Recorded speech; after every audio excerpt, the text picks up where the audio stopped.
Hi everyone, I'm Dr. Aarti Bellari, consultant physician.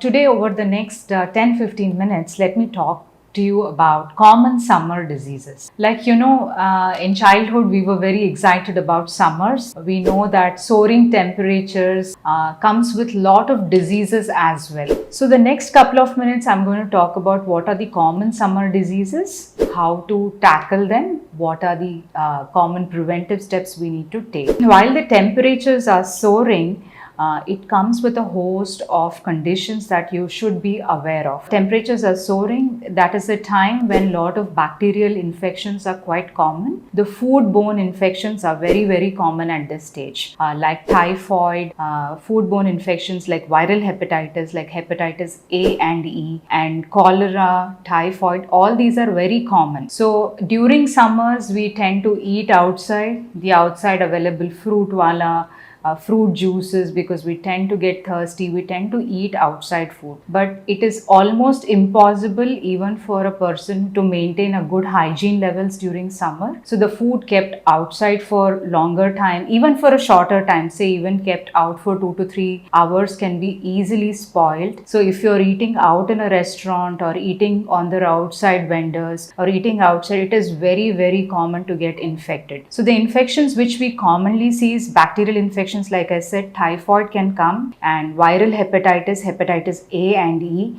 and then bacterial gastroenteritis. You can get vomiting, loose stools, and pain abdomen, and high grade fevers.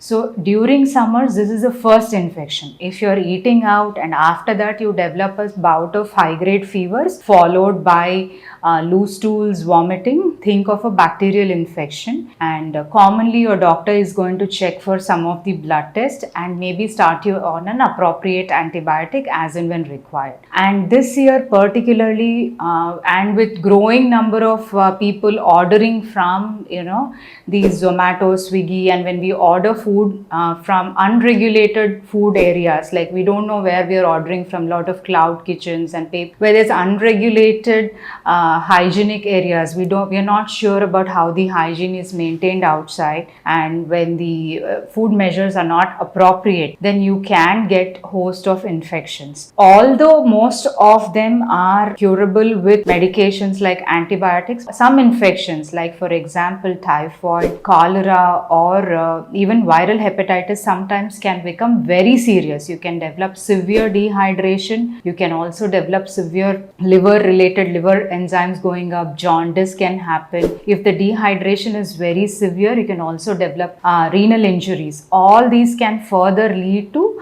acute kidney injuries requiring admissions. So first and foremost, like I said, gastroenteritis, vomiting, and these infections are common. So eating out could be one of the common cause for falling sick during summer. So hygiene, eating in hygienic places, if possible eating at home would be preferred, and making fresh food and eating the freshly cooked food and eating the fruits and vegetables as early as possible as and when you buy could be one way to prevent this infection. So this is one common infections what we see.